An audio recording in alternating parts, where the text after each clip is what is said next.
We're back with another hot takes video. Around a week or so ago, I put out a hot takes video, and the post I asked for y'all's hot takes on had over 200 replies, so I told y'all that if you met the like goal, I'd release another video. And we didn't meet the like goal, but it's okay, because I want to talk about more hot takes. The first hot take is from Mob Spider, and they say, aside from fireworks, Thunderwall is my favorite ammo mod. Sure, statistically it's one of, if not the worst ammo mod, but it's so fun to use that I honestly don't mind. I'm sorry, but the ragdoll physics are absolute peak of comedy in zombies. First off, let me say, I'm with you at the very start. We're fireworks boys. Firework gang, rise up. We need our GOAT back. It has been 10 years. Okay, I'll stop pounding my table, I'm sorry. But it has been 10 years since this ammo mod has been in the game, and it was the coolest one, it was the most unique one, and it even worked on like wonder weapons like the Apothecary Servant. Thanks to glitches, of course, but like still, you could have an Apothecary Servant come up and shoot all the zombies, or a death machine come up and shoot all the zombies, or a ray gun. Fireworks was such an amazing ammo mod, and the fact that it never came back is really upsetting. Shame on you, BO4. All the people that say, you don't criticize BO4 enough, Joltz. Here I am. BO4, shame on you for taking out fireworks. But anyways, besides that, I'm not a Thunderwall fan. I'm not. It is my least favorite AAT in BO3. My ranking for them, I've never thought about it, but if I had to rank them, I'd say fireworks is the best, then probably Deadwire, then Turned, then Blast Furnace, and then Thunderwall. But I like all of them except for Thunderwall. I will say though, like you say, it is pretty cool that the zombies will like get flung away with the ragdoll, but I mean, in my opinion, that's not enough for me to want to run it. If I want to see goofy things when I'm playing zombies, then I'll run Newtonian Negation or something like that, you know?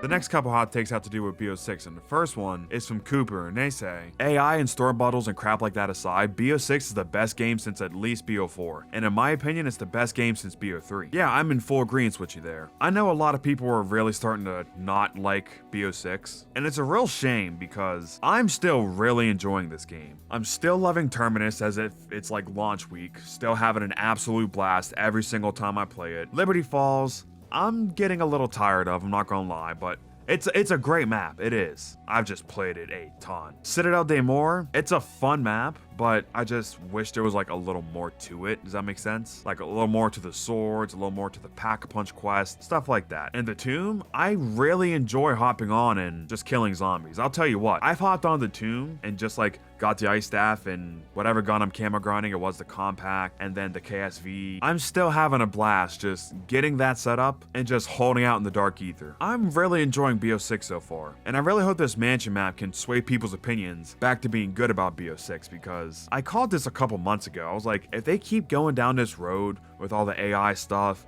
and all the bundles being shoved in your face, $20 for a Teenage Mutant Ninja per turtle, $20 per turtle. If they keep doing stuff like this, then people are absolutely going to revolt against this game. And that's what's happening in real time. Every time I get on Twitter, more and more people are negative about BO6. And like I said, it's a real shame because the first 2, maybe 3 weeks of this game's life, it was so good, man. Everyone was playing it, everyone was having an absolute blast, and then like around the time the Squid Game event happened, and all the controversy with that, and then Citadel de More dropped, and then all the AI stuff came out, and like both of those things were like within a week and a half from each other. That was the catalyst for this game's downward trajectory, and unfortunately, they still haven't turned it back around yet. I hope they can, and they definitely can, but will they? That's the question. The next hot take is from Jay Kent, and they say, if BO6 actually does get a classic mode, it'll easily be in the top 3 zombies games of all time. This game is only held back by the current gameplay mechanics, and it makes every game you play on the map feel like pure repetition. Is it kind of crazy to think that I'm already kind of considering BO6 to be in my top 3? But 100%, if BO6 does get a classic mode, somehow they're able to implement that with like the classic point system, classic pack-a-punch, and it's not like completely freaking broken, which it probably would be for the first like couple months after it came out. But let's just imagine that this classic mode came out and it was an instant hit. There were minimal bugs and everyone was just having an absolute blast with it. I think that would make BO6 a top 3 game ever, because for as much as I'm loving BO6, I'm not gonna lie and say that I enjoy the BO6 point system or the BO6 perk price system, and I'm still not a huge fan of how the Wonder Fizz works. I really wish it was just like how it was in the older games, where you just interact with it and it spits out a perk at random and you pick up, instead of you just buying all the perks in 3 seconds. And you wouldn't have the weapon rarity system holding you back in the Easter eggs. Like if you're ready to go into boss fight, but you went down twice during the Easter egg, so you had to waste 2,500 salvage on revives, so then you have to play an extra 15 rounds to get an epic rarity gun. In a classic mode, that problem doesn't exist, because not only would you just buy quick revive for 500 points, but even if you went down twice, it wouldn't matter because you wouldn't have to keep playing for more salvage, so your gun would be fully upgraded. And sticking with BO6, the next hot take is from AATs, and they say, Terminus is slowly becoming better than Citadel for me. Terminus has the best atmosphere, boss fight, side Easter eggs, and layout in BO6. Yes, yes, yes, yes, yes, yes, yes. People absolutely love Citadel de More, and I don't get it. Like, yeah, it's a good map, but people are acting like it's a top 5 map of all time already. And this isn't honeymoon phase either. Like, people are still, like, for the people that are still playing BO6, chances are their favorite map is Citadel. And that's just, I cannot understand that, because, well, I mean, like, opinions and everything, but just the way I see things, Terminus just is way better than Citadel in every single aspect. Like you said, the atmosphere, the boss fight, the main quest, the side Easter eggs, the map's layout, the map's enemies. And I say enemies, and I know someone's gonna say, but Joltz, the amalgam and parasites are on both maps. Yes, I'm well aware of that, but the difference is, Terminus is a dark,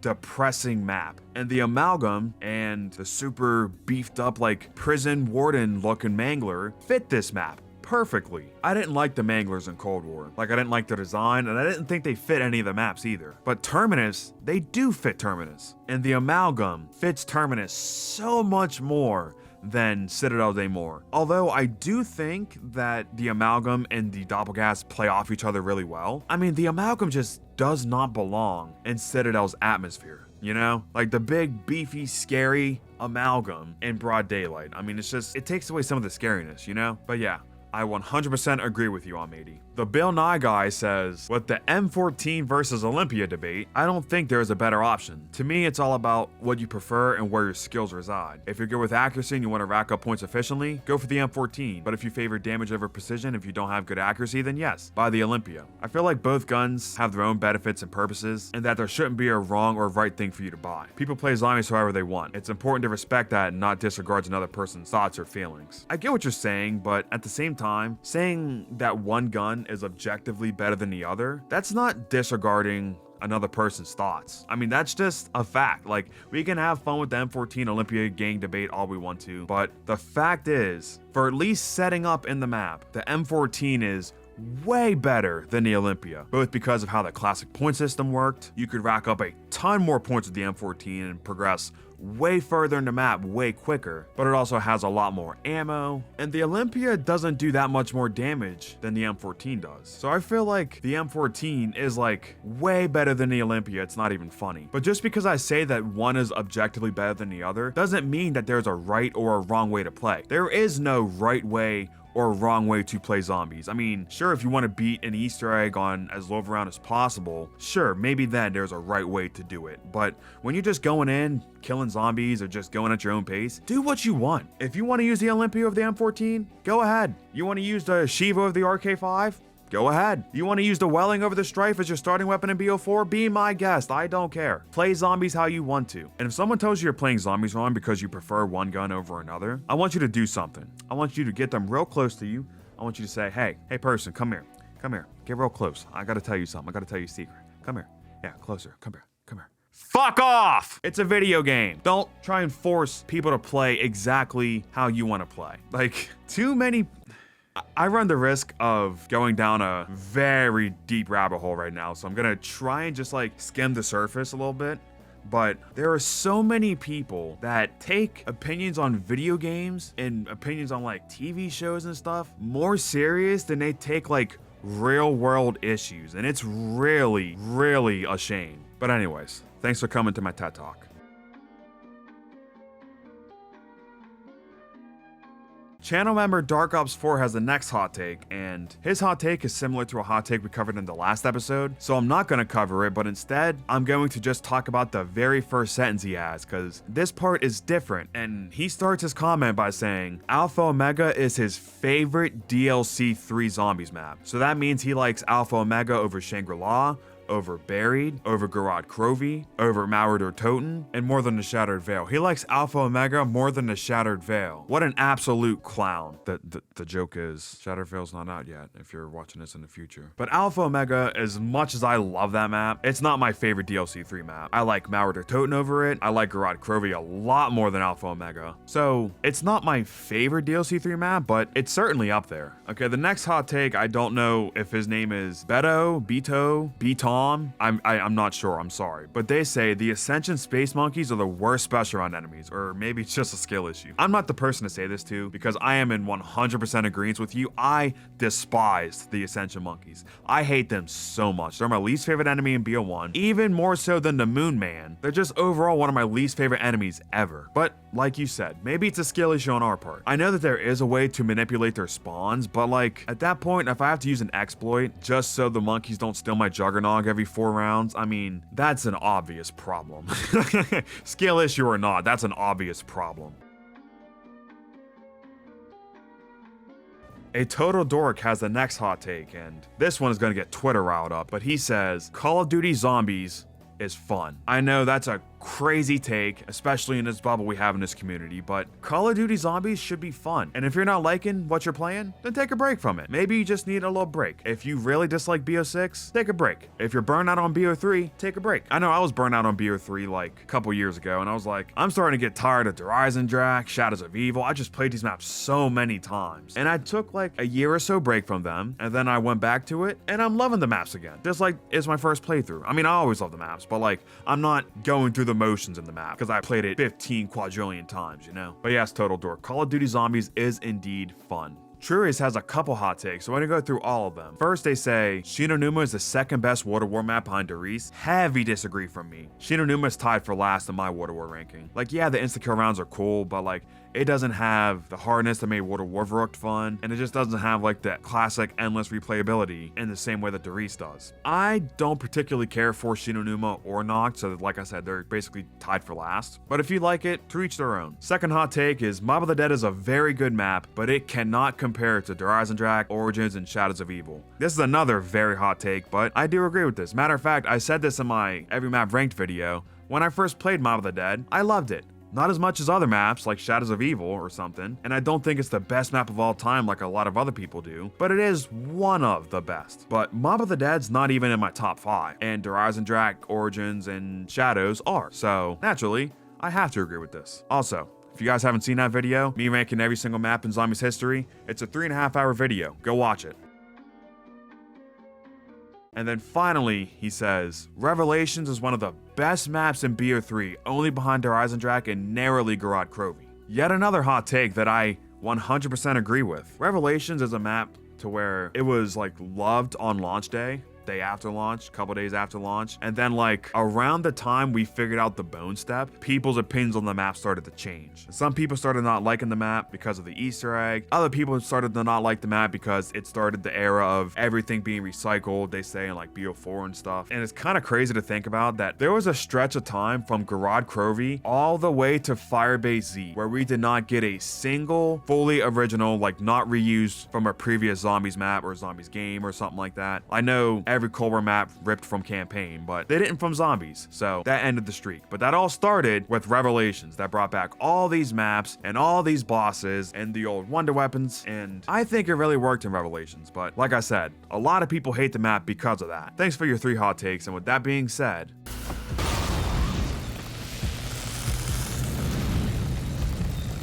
here we are again with my hot take for the video. And before I even get into the hot takes, I want to address the comments of the last video because y'all thought that my hot take wasn't hot enough. Y'all were saying, everyone who plays Blood of the Dead likes the Magma Gaddon Blood over the Acid Gaddon mob. Everyone hates the Acid Gaddon mob, which I'm trying to figure out when the community started to not like the Acid Gat, but apparently that's not a hot take anymore. So I'm gonna give y'all another hot take, and this one is the Giant is the best version of Riese. It's better than Water War Riese and BO1 Riese. I like the Giant over Riese for multiple reasons, but mainly it's on BO3, so it's a lot more fun to play with BO3's mechanics over BO1 and Water Wars. In Water War Riese, there's a really annoying glitch that can take away your Juggernog if you shoot yourself with the Wonder Waff. That's not a thing on BO3, and I've never really cared for the BO1 guns either. I've always loved BO3's guns, but the Giant is where I fell in love with guns like the VMP and the HVK. And also, the Giant has Primus instead of Ultimus, and as cool as Ultimus is and as funny as they are, nothing will ever top Primus, at least for me. And also on BO3, you have Stamina Up and the free perk Easter egg. You have AATs to make high rounding a lot more fun, and Gobblegums to make high rounding a lot more fun. I don't know, just BO3 has always been a lot more enjoyable for me than BO1 Riese or Water War Riese ever have. And that's not me calling them bad, because they're not bad. If you go watch my video ranking every single zombies map, then you'll see that all three versions of Riese are basically sandwiched right next to each other. So I basically like them all the same, but if I had to pick one to be the best, then I would pick the Giant. There's my hot take. Let me know if you agree with it down below in the comments. Also, let me know if this is hot enough for you. If not, next hot take is going to be Dawn Fong is good. But regardless, let's jump back to your guys' hot takes. The next hot take is from Lewis, and they say, Lee Ross could have made the best Black Ops Zombies mode if he didn't leave Treyarch. Cold War could have been some mode under his direction, with proper backing and story, because this Dark Ether stuff stinks. Can you tell I love Infinite Warfare Zombies? Yes, I can tell you love Infinite Warfare Zombies, and I love Infinite Warfare Zombies too. And I know there was a brief stint, like right before the pandemic, where Lee Ross went to Treyarch, and we were all hoping that maybe this would mean we were getting a zombie standalone game, but correct me if I'm wrong down below in the comments, but from what I remember about that very brief point in time, I believe Lee Ross got hired to work on campaign, did he not? Which is kind of crazy to think about, but I remember thinking like, okay, he's gonna work on zombies, and then I read somewhere that he was working on campaign, and I was like, what?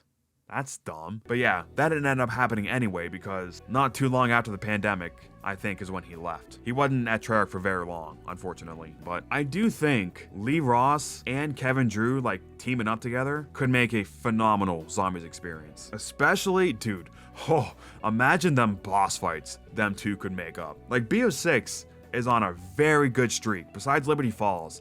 Every single boss fight in BO6 is phenomenal. In Infinite Warfare Zombies, Spaceland's a great fight. Brave could have been a great fight, but it was just dragged out a little too long. And Mephistopheles is quite literally the best boss fight of all time. So, just imagine them boss fights them two could have cooked up together. Would have been incredible.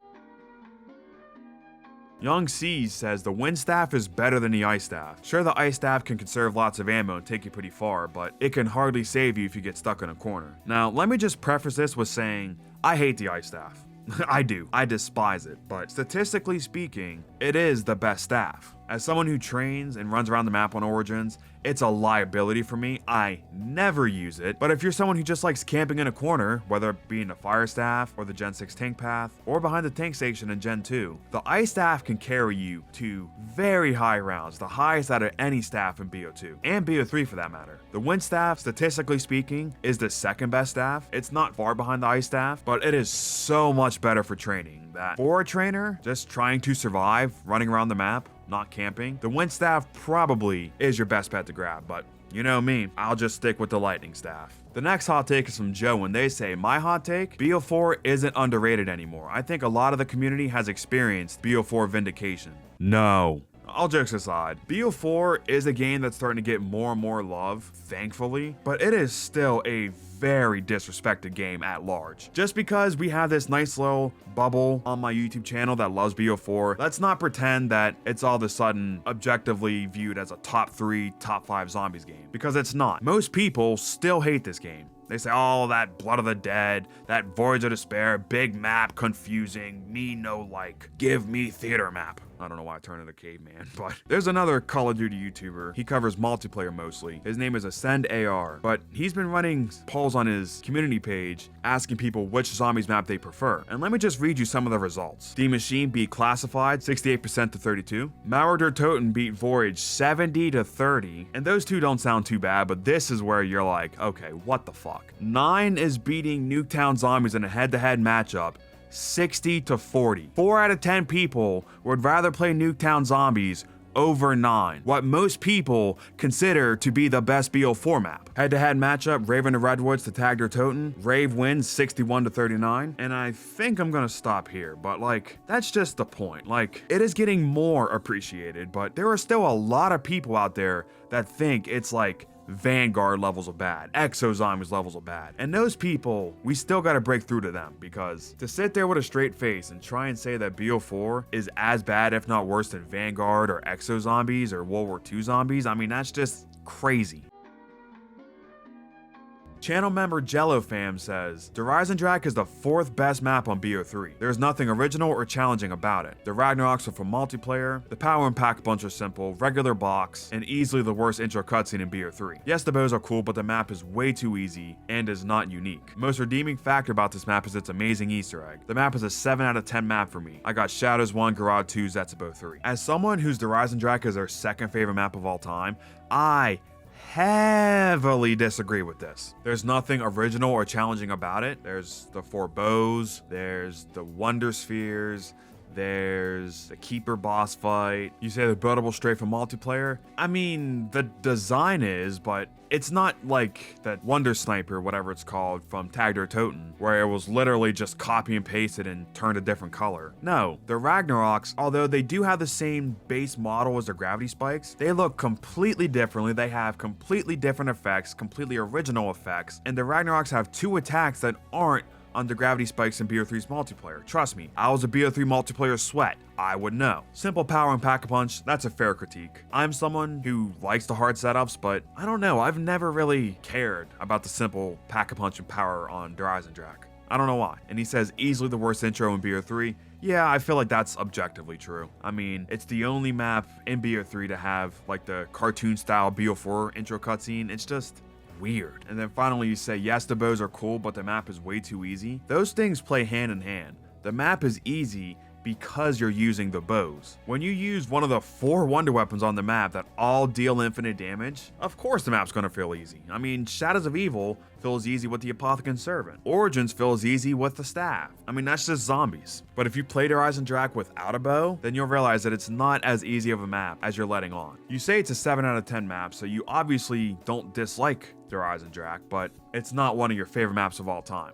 Whereas for me, it is one of my favorite maps of all time. And the final hot take of this video comes from channel member Jin Dokkan Champions, and he says, Black Ops 2 would not be as fondly remembered if it wasn't for the last 3 maps, especially Origins and Mob. I love BO2, but launching with Transit and how they had to scale it down way too much for the hardware at the time did more harm than good. 100%. I'm not even gonna say Buried, because yeah, Buried's a great map, but it doesn't have like the chokehold on the community that Mob and Origins do. If Mob and Origins didn't come out on BO2, would zombies have been in BO3? It's honestly hard to say, because without Mob and Origins, that means that there's probably no Blundell, so that means that BO3 already looks entirely different, and Zelensky headed up Transit, one of the worst maps ever, Nuketown Zombies, one of the worst bonus maps ever, and Die Rise, another one of the worst maps ever. And even though Buried came out and was a lot better than everything else his name was on in BO2, I don't think that map alone would have been enough to save BO2 Zombies. I just don't. I think it needed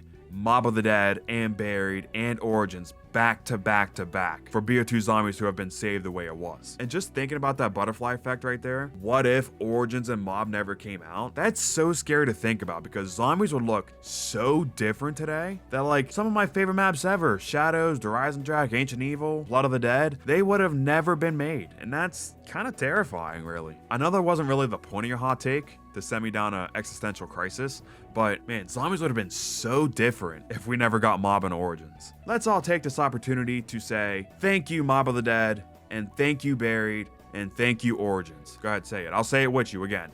Thank you, Mob of the Dead, thank you, Buried, and thank you, Origins. You said it with me. Good job. Thank you all so much for watching. If you enjoyed, make sure you drop a like. If I didn't get to your hot take in this video, comment it down below. And if I see it, then I'll let you know what I think about it. Shout out to my members. Thank you all so much for supporting me. And with that being said, I will see you all in the next one. Peace out.